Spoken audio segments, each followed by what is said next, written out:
గత మా సహచర మంత్రివర్యులు పెద్దలు తుమ్మల నాగేశ్వరరావు గారు మాట్లాడే ముందు అధ్యక్షుడిగా సభాధ్యక్షుడిగా నాలుగు ముక్కలు నేను ముందే మాట్లాడడం మంచిదని చెప్పి ఇక్కడ పెద్దలు కాబట్టి వారు మాట్లాడిన తర్వాత నేను మాట్లాడడం బాగోదు. ప్రజల తరఫున నేను కొన్ని విజ్ఞాపనలు కూడా చేయాల్సిన అవసరం ఉంది. మంత్రిగా వారు హామీలు కూడా ఇవ్వాల్సిన అవసరం ఉంటుంది. కాబట్టి ముందుగా ఈరోజు తప్పకుండా ప్రభుత్వం ఎన్నికల ముందు ఏదైతే ప్రజలకు మాట ఇచ్చి ఇవి చేస్తామని చెప్పి దాని ద్వారా ఓట్లు తీసుకొని అధికారంలోకి వచ్చిందో ఆ ప్రభుత్వాలు తప్పకుండా ఇచ్చిన మాట ప్రకారం ప్రజల కొరకు పనిచేయాల్సిన బాధ్యత ఉంటుంది. ఎప్పుడైనా మన దేశంలో ఉన్న మన ప్రజాస్వామ్య పద్ధతుల్లో ప్రతి పార్టీ కూడా ఎన్నికలకు పోయే ముందు తప్పకుండా ఎన్నికల మేనిఫెస్టో ఇచ్చి తీరాలి. ఎన్నికల కమిషన్ నిబంధన ప్రకారం ఆ మేనిఫెస్టో ఆధారంగానే ప్రజలు ఓట్లు ఇస్తారు. ఏ పార్టీకి అయితే మెజారిటీ ఇచ్చి అధికారం ఇస్తారో తప్పకుండా అధికారంలోకి వచ్చిన పార్టీ ఆ మేనిఫెస్టోను తప్పకుండా అమలు చేయాల్సిన బాధ్యత వారిపైన ఉంటుంది. ప్రభుత్వంగా వాళ్ళ వెసులుబాటు చూసుకొని ఏది ముందు ఏది వెనక ఎట్లా చేయాలి, దేని ప్రాధాన్యతను ఇవ్వాలి, ప్రజల తక్షణ సమస్యలు ఏమున్నాయి, వీటిని పరిష్కరించడం ద్వారా ప్రజలకు కొంత ఊరటని ఇవ్వచ్చు అనేది ఆలోచించుకోవడం అనేది ఆ ప్రభుత్వానికే అధికారం ఉంటుంది. తప్పకుండా ఆ పద్ధతిలోనే ఆయా ప్రభుత్వాలు పనిచేయాల్సిన అవసరం ఉంటుంది.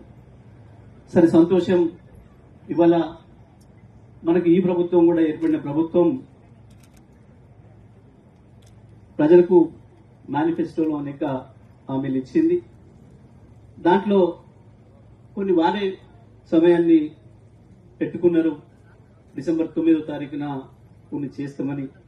కానీ కొత్తగా వచ్చిన 2 రోజులకే కాబట్టి చేయడానికి వీలు కాలేదు. అది చేయాలని చెప్పి ప్రతిపక్షంగా మేము కూడా ఏం డిమాండ్ చేయలేదు. తెల్లారి వరకు ఇచ్చి తీరాల్సిందే అని. తప్పకుండా ప్రభుత్వానికి కొంత వెసులుబాటు ఉండడం అవసరం అనేది మా నాయకుడు కేసీఆర్ గారు కూడా పూర్తిగా నమ్మి ఆచరించే వ్యక్తి కాబట్టి మాకు కూడా అదే విధంగా చెప్పారు. ఈ ప్రభుత్వాన్ని పని చేయనివ్వండి, 6 నెలలు సంవత్సరము కొంత కొత్త ప్రభుత్వం, వారు కూడా కొత్త ఉన్నారు. ప్రభుత్వం చేయడంలో వారికి అవకాశం ఇవ్వాలి. ప్రజలు కూడా ఆలోచిస్తారు, ప్రభుత్వానికి అవకాశం ఇవ్వాలి కదా అని చెప్పి ఆ పద్ధతిలోనే అవకాశం ఇవ్వాలని చెప్పి భావించి ప్రతిపక్షంగా మేము కూడా నిర్మాణాత్మకంగా ఉండాలని చెప్పి ఉన్నాం. 6 నెలలైంది, సంవత్సరం కూడా మేము ఎక్కడ కూడా పార్టీగా ఇది చేయాల్సిందే అని చెప్పి మేము ఎప్పుడు ఇవ్వడానికి పార్టీ కార్యక్రమాలు నిలదీసే ప్రయత్నం చేయలేదు. తప్పకుండా ప్రభుత్వానికి ఈ మాత్రం సమయం అవసరం ఉప తీసుకోవడానికి వారు ఇప్పుడు కొన్ని కార్యక్రమాలని ప్రారంభించారు. ప్రజలకు ఉపయోగపడే సంతోషం చేయాలి. ఇచ్చిన మాట ప్రకారం ఎవరెవరికైతే హామీలు ఇచ్చిండ్రో ఆ హామీలన్నీ కూడా ఈ ప్రభుత్వం నెరవేర్చాలని చెప్పి నేను కోరుకుంటున్నా, నేను ఆశిస్తా ఉన్నా. తప్పకుండా ఆ రకంగా జరగాలి. లబ్ధిదారులకు కూడా ఏదైతే మీరు అప్లికేషన్ పెట్టుకోమన్నారో అప్లికేషన్ పెట్టుకున్న దాంట్లో తప్పకుండా అర్హులు ఎవరు అని చూడాల్సిన బాధ్యత కూడా ప్రభుత్వం పైన ఉంటుంది. అనర్హులకు ప్రజల సొమ్మును ఇవ్వడానికి వీల్లేదు. అది కూడా చేయాల్సిన అవసరం ఉంటుంది.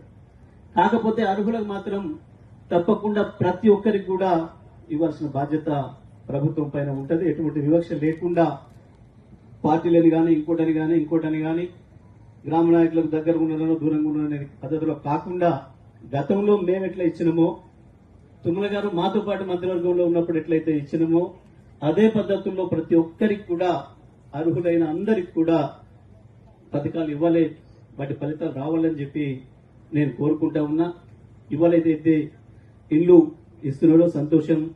ఇంకా ఎవరైనా మిగిలిపోయిన వాళ్ళు ఉంటే కూడా అప్లికేషన్లు పెట్టుకోండి అని చెప్పినారు. నిన్న మన గ్రామ సభల్లో కూడా మరొకసారి విజ్ఞప్తి చేసారు.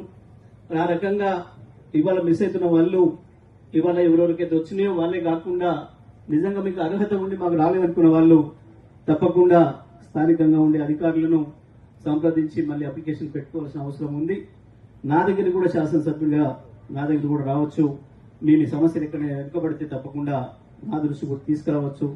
అధికారుల దృష్టి తీసుకెళ్లి వాళ్ళకు కూడా న్యాయం జరిగే పద్ధతుల్లో అందరం కూడా పని చేద్దాం. ఇవాళ ఇస్తున్న 4 పథకాలతో పాటు ఇంకా కొన్ని కూడా మరి ఆ రోజు పార్టీగా మీరు హామీ ఇచ్చి ప్రభుత్వంలోకి వచ్చినవి ఉన్నాయి. నేను అది కూడా గుర్తు చేయదలుచుకున్న తుమ్మల గారికి సీనియర్ మంత్రిగా వారి దృష్టికి తీసుకుపోదలుచుకున్న నా బాధ్యత శాసనసభ్యుడిగా. మహిళలకు 2500 రూపాయలు మహాలక్ష్మి పథకంలో భాగంగా ఇస్తామని ఏదైతే చెప్పిండ్రో దాన్ని కూడా అమలు చేస్తే మహాలక్ష్మి పూర్తయినట్టు ఉంటది, దాంట్లో ఉన్న అన్ని కూడా అయిపోయినట్టు ఉంటది. అది కూడా చేయాలని చెప్పి నేను కోరుతా ఉన్నా.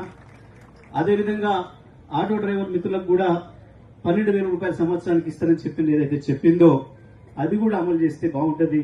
ఎందుకంటే మీరు ఏదైతే ఉచిత బస్సు అని చెప్పి పెట్టిండ్రో అది తప్పకుండా మహిళలకు ఉపయోగపడేది అయినప్పటికీ కూడా వాళ్ళు కూడా ఇబ్బందులు పడుతున్నామని చెప్పి ఆటో కార్మికులు బాధపడుతున్నారు. కొంతమంది ఆత్మహత్యలు కూడా చేసుకుంటున్నారు.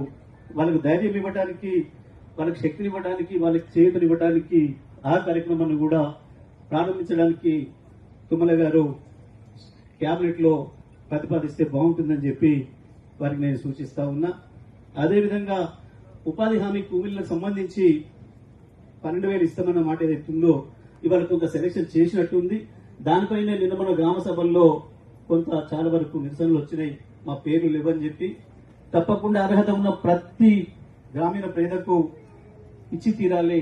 ఆ విషయంలో అవకతవకలు జరిగితే దాన్ని సరిచేసి వెంటనే అందరూ కూడా ఇచ్చేదానికి ప్రయత్నం చేయాలని చెప్పేసి నేను కోరుతా ఉన్నా.